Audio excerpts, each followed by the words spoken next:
Okay, let's unpack this. Today's deep dive is into a game that, well, it's caused quite a stir.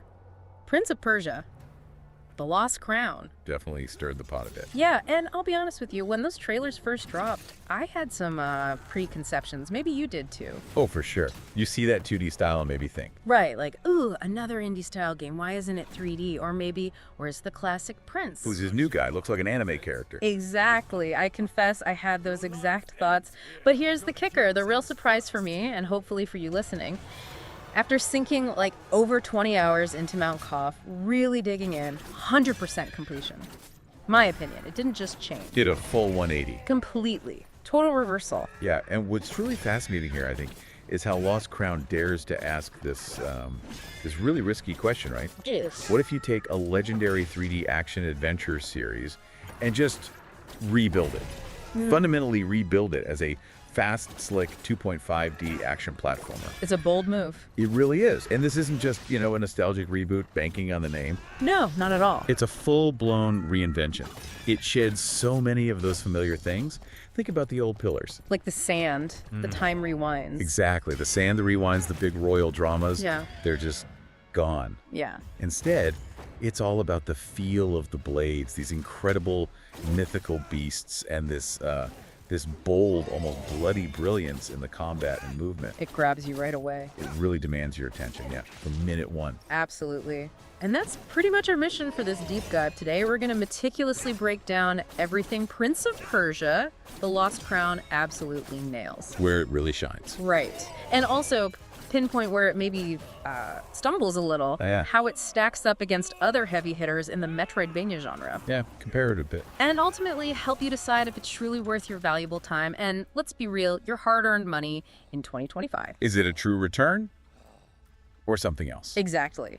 Is this a return to form or maybe something even better? Let's find out. So beyond just the surprise of the genre shift, what really deepened my appreciation was the world, Mount Koff. Mount Koff, yes. Let's talk about the setting because it gets really interesting here. This isn't your standard fantasy land, generic forests, boring caves. No, far from it. Not by a long shot. Mount Koff feels like a character itself. It's ancient, it feels alive, but also kind of haunted, cursed by time. Majestic, too, though. Totally majestic, yeah. And just brimming with secrets. Like, everywhere you turn, it just pulls you in, makes you want to explore. It does. And what makes it really unique is that fusion you feel constantly. Right. The mix of... It's like classic Persian mythology, ancient gods, legendary creatures. But then it's blended almost seamlessly with this futuristic tech vibe. And the time magic stuff. And the time match, yeah. It's waving through everything. The environments show this off brilliantly. Oh, definitely. Those glowing ruins. Exactly. Glowing ruins suggesting some advanced lost civilization. Then you've got cursed temples where time is just... Right. Shifting sands, neon colors. Neon sands, yeah. Zones where timelines are literally fracturing in front of you. And the key thing is every single zone, every platforming bit, every big vista. It feels deliberate. It feels handcrafted, intentional. This isn't just random procedural stuff. It's art. It builds this rich, layered atmosphere that just keeps drawing you deeper. And the way you explore ties right into that, the game's philosophy. Yeah. It absolutely doesn't hold your hand. Nope. No big flashing arrows. No massive mini-map telling you exactly where the next objective is, marking every little thing. Which, okay, might be a bit jarring if you're used to more guided games. Could be a shock, yeah. But the payoff is huge. Exploration here is rewarded purely by curiosity. Your own drive to see what's over there. Exactly. Let me give you an example. This happened to me loads of times. You remember seeing some blocked wall, maybe a weird crack in the floor, like 5 hours ago, right at the start. Uh-huh. You made a mental night, maybe? Right. Then suddenly you unlock a new power. Maybe the shadow teleport or a new dash. Something that looks like it might work. You go back. Maybe you dropped a map pin. Maybe you just remembered. You used the new power, unlock the wall, and boom. And it's not just a treasure chest. No. Sometimes it's a whole secret boss fight.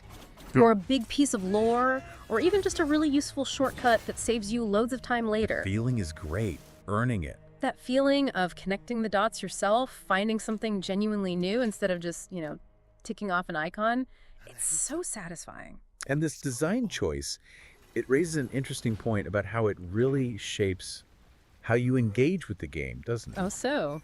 Well, it actively pushes against that sort of checklist feeling you get in a lot of big open world games. Where you're just clearing icons off a map. Exactly. That can feel like a chore sometimes. But Lost Crown makes discovery feel genuinely earned, not just guided. It trusts you. It respects your intelligence. It makes you observe, remember, think about how things connect.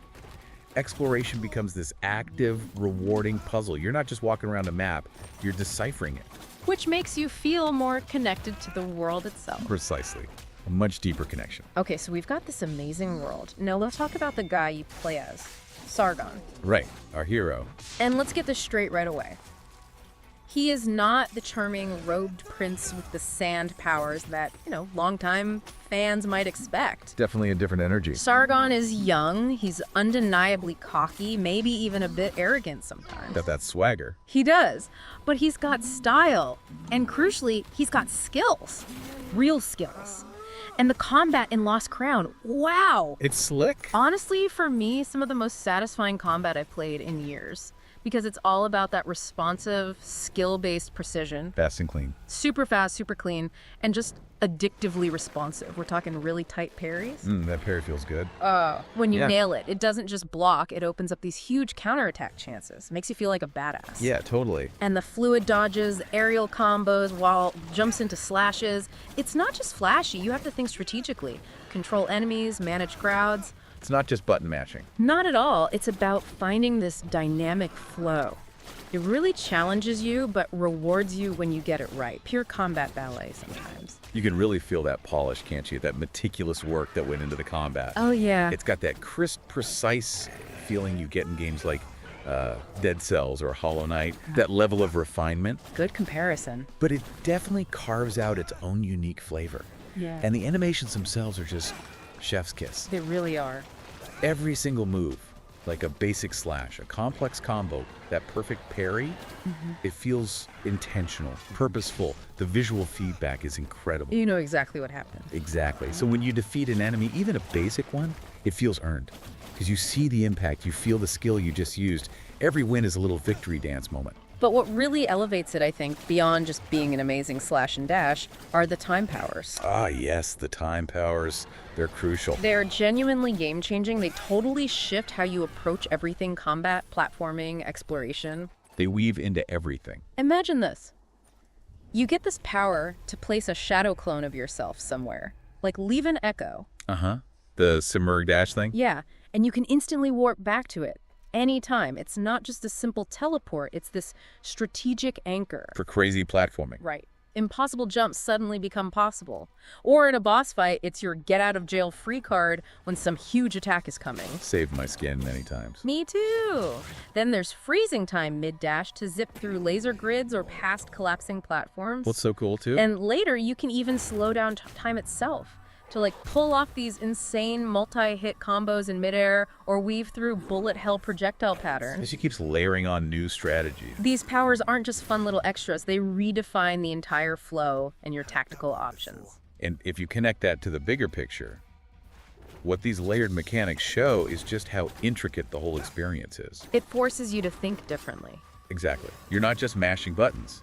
The game demands you start thinking like a seasoned warrior. Strategizing moves, watching the environment, looking for ways to use those time powers. Using the terrain, the enemy patterns. Right. It becomes this blend of precise platformer, tactical combat, almost like chess sometimes. Yeah, positioning matters. And honestly, part speedrunner's dream. Yeah. Because you start optimizing, finding the slickest ways to use your powers to clear rooms or bypass obstacles. It expands your mental toolkit as much as Sargon's. Perfectly put. It makes you better at the game. Okay, so combat, movement, powers, fantastic. But I know what some people might be thinking. The story. Yeah. Okay, sounds fun, but is the story just filler? Something to skip between the cool fights? A common worry with this genre sometimes. And honestly, that was a concern for me too going in, but I was genuinely surprised. The narrative here, it's way deeper, more engaging than I expected. It hooks you. It really does. I mean, look, it's not aiming for God of War level cinematic storytelling. Right. Different goals.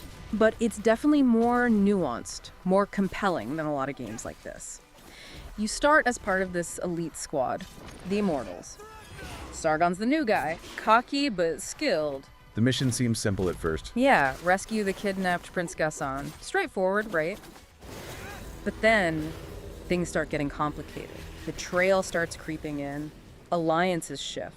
The ground feels unstable. Totally. And Sargon's forced to question everything. His orders, his loyalties, even what's actually real on Mount Koth. It draws you into the mysteries. You actually start to care. And what's fascinating there is how the boss fights tie into that narrative weight. They're not just random monsters. Exactly. They feel personal. The stakes feel way higher because sometimes you're not fighting some giant beast. Well, sometimes you are, but other times You're fighting former allies. people you fought alongside, people you trusted. And sometimes the enemy is someone you thought was on your side. Adds a whole other layer. It adds this really compelling emotional weight, maybe even some moral ambiguity to those big showdowns. And the fights themselves. Epic. Oh, they are epic. Huge scale, battling giant creatures, these intense, multi-phase duels against super agile opponents. Knowing those patterns. Oh yeah. Tight, brutal patterns. You will make mistakes. Brutal ones. Yep. Many times. But, and this is key, they feel fair, despite being really tough. Yeah, they're cheap. Never cheap. You learn, you adapt, you figure it out. And when you finally land that last hit after, I don't know, 7, 8, maybe more tries, Oh, that feeling. that dopamine hit is real. I remember one boss just dying over and over, then finally seeing the opening, nailing the combo. The relief was immense, almost lottery-winning level. Haha. I know exactly which one you mean. And some bosses even evolve mid-fight, suddenly change tactics, forcing you to completely rethink your strategy right there on the spot. Tests your adaptability. Tough, but fair. That sums it up. Absolutely. Let's talk visuals for a second, because honestly, wow. Yeah, the art style is something else. It's not going for photorealism, and that's the whole point. That's its strength. It's stylized. Super stylized, vivid, detailed, just dripping with character. It's like this gorgeous mix of ancient Persian myth, vibrant magic, and the energy of a really high-quality graphic novel. Comes alive. It really does. The boss arenas especially look insane. Huge, intricate spaces that feel like characters themselves. And the time power effects. Oh, yeah. Seeing a shattered bridge just instantly reform. Beautiful and useful. From glowing ruins to these pulsing, burning tombs, every frame just feels handcrafted, like moving concept art. Agreed.